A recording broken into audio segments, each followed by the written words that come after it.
Em 16 de outubro de 2002, a polícia leva Yakov, de 14 anos, da aula de inglês. Ele é acusado de matar a sobrinha de Yana. Chegaram lá dois policiais, entraram na sala junto com a diretora e pediram para eu ir com eles até a delegacia, supostamente para me fazerem algumas perguntas. Os investigadores forçam o adolescente a confessar e o mandam para a colônia penal por 15 anos. Os anos de prisão de Yakov foram uma provação para ele e seus pais, perseguidos e apedrejados pelos moradores da vila. 3 anos depois, em 2005, o verdadeiro assassino da sobrinha de Yasha é preso. O responsável é um maníaco e pedófilo em série, ex-agente das forças de segurança Sergei Tkach. Ele atuou na Ucrânia por 25 anos. Oi, sou Angelina e seguimos com o projeto onde relatamos crimes de grande repercussão e pessoas perigosas. Não se esqueçam que qualquer interação com este vídeo nos ajuda a continuar o nosso trabalho. Obrigada. Sergei Tkach nasceu em 1952 em Kiselevsk, Kemerovo. O menino cresce magro e fraco, mas depois passa a praticar levantamento de peso. Mais tarde, ele tentará ser mestre de esportes, mas uma lesão em treino o impedirá de virar atleta profissional. Depois, Tkach entra no exército, trabalha nas forças de segurança, torna-se perito criminal e faz curso à distância na Escola de Polícia de Novosibirsk do Ministério do Interior. A carreira dele nas forças de segurança acaba quando, por curiosidade, falsifica um laudo de perícia forense, arriscando até ser preso como futuro serial killer. A chefia do Departamento Distrital de Polícia decide não processar o funcionário e solicita que ele peça demissão voluntária. Após ser demitido das forças de segurança, Tkach consegue um emprego em uma estação ferroviária e começa a abusar do álcool. 1 ano depois, comete seu primeiro assassinato. Isso ocorreu em 1980 em Simferopol. A vítima era uma jovem que ele estrangulou antes de estuprar. Certa vez, durante o dia, após 2 garrafas de vinho, saí para caminhar. Vi uma moça vindo, passei por ela, mas senti um choque. Voltei, agarrei e arrastei-a para os arbustos. Ela era maior do que eu, resistiu. Tive que estrangular. Senti um alívio tão grande, não dá nem para descrever em palavras. Personalidade egocêntrica, fechada em si mesma, que no fundo só se importa consigo mesmo. Como dizem, não se preocupe comigo. Enquanto eu me tiver, não vou me perder. Bem, isso é algo parecido com Tkach. Ele se gabava muito de seus feitos. Ele se vangloriava de matar mulheres sem dor. Aprendeu uma técnica para quebrar vértebras cervicais com um só movimento da mão.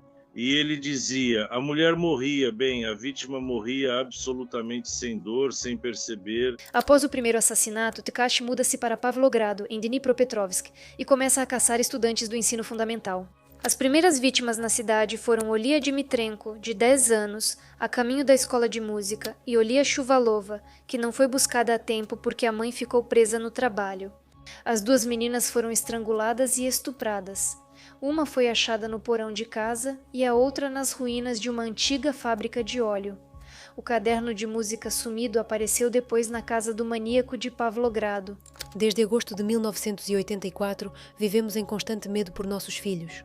Nós, mulheres, mães da cidade de Pavlogrado, com lágrimas nos olhos, pedimos sinceramente, ajudem-nos com nossa dor. A situação na cidade piorou tanto que vivemos com medo constante pela vida de nossos filhos e não sabemos quem será a próxima vítima. Por favor, ajudem-nos. Os melhores detetives da União Soviética vão a Pavlogrado, mas não conseguem capturar o assassino. Há uma certa inclinação por jovens. Isso pode ser um desejo sexual, ou seja, uma certa desvio sexual, um certo grau de pedofilia é inerente a ele. Mas para mim eu entendo que isso é mais pelo risco, é mais pelo interesse. Por isso eu pessoalmente vejo assim. Ele fazia essas escolhas não só por causa de seus gostos, mas também por causa da reação do público. Ou seja, isso é mais ressonância, é mais risco, é mais de si mesmo. Tkach, como ex-perita criminal, toma muito cuidado para não deixar evidências na cena do crime. Ele apaga digitais, remove sêmen das vítimas e elimina rastros. Tkach estrangula por trás, pressionando a carótida e depois estupra. Como lembrança, leva roupa íntima, joias, necessaires ou presilhas das vítimas. Ele deixa os corpos na floresta perto da estrada ou da ferrovia e sai do local do crime caminhando pelos dormentes que naquela época eram impregnados com uma substância especial de cheiro forte.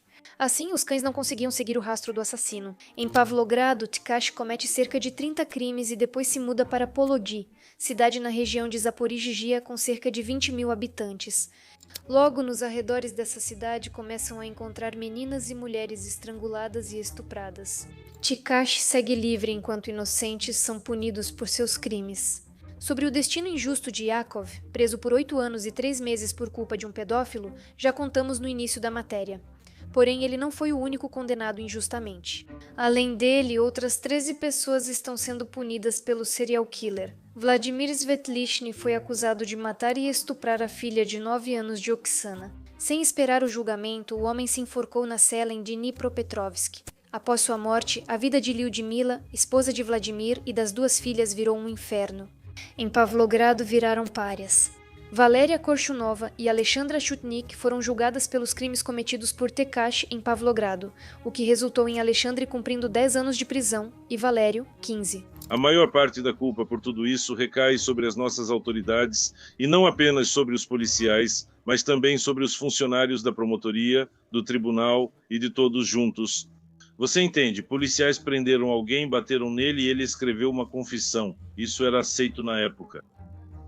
Os promotores fecharam os olhos. E daí? Apoiamos que policiais se uniram, juízes ignoraram. E daí? Promotores me trouxeram, culparam-se e foram embora. Até hoje parece que alguns policiais foram responsabilizados. Em 2005, Tkachi comete mais um crime. Ele mata e estupra uma menininha perto do lago e depois vai ao funeral dela. Lá, um morador local percebe o criminoso e lembra que viu Tkachi nadando perto de um grupo de crianças com quem a menina assassinada tinha ido à praia. Eu conhecia bem o pai dela, éramos vizinhos. Tive que ir ao funeral da garotinha. Esse caso foi o que me arruinou. Quando a esperei, ela estava brincando com outras crianças, 2 meninos e 2 meninas. Eu deveria ter matado eles também, aí não teriam me pegado. Acho que eles me viram e contaram para os adultos. Em 2005, em Polog, o criminoso foi preso.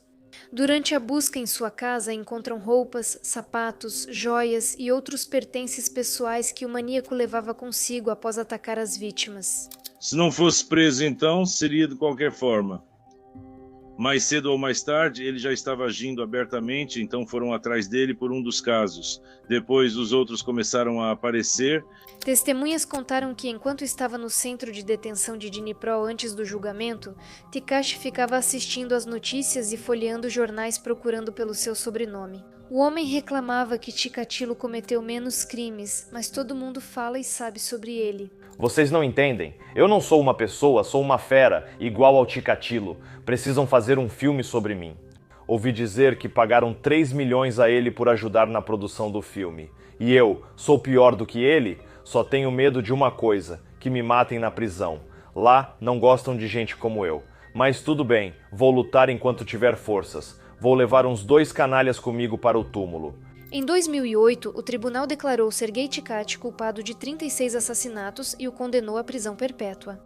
Um ano depois, houve uma nova audiência judicial por mais 10 casos e, como resultado, Tkachi foi condenado à prisão perpétua pela 2ª vez.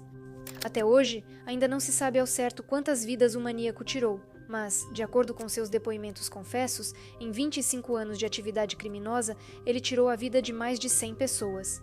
Enquanto esteve preso, Tkachi chegou a se casar. A russa Helena viu o assassino em série na televisão aos 16 anos e 6 anos depois começou a trocar cartas com ele. No primeiro encontro, Tkachi pediu Helena em casamento. Eles tiveram uma filha, Elisaveta. Em 5 de novembro de 2018, Sergei Tkachi morreu de insuficiência cardíaca.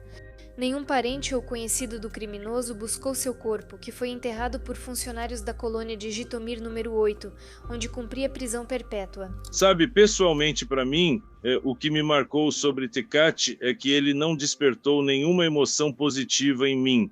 Além dele mesmo, nada de humano se manifestou nele em nenhum momento. Nenhum arrependimento, nada, nenhuma ideia inteligente. Apenas um prazer exclusivo em si mesmo. Nunca encontrei alguém assim. Ele é único no seu tipo. Como nas histórias anteriores do canal, seguimos mostrando pessoas e manifestações humanas.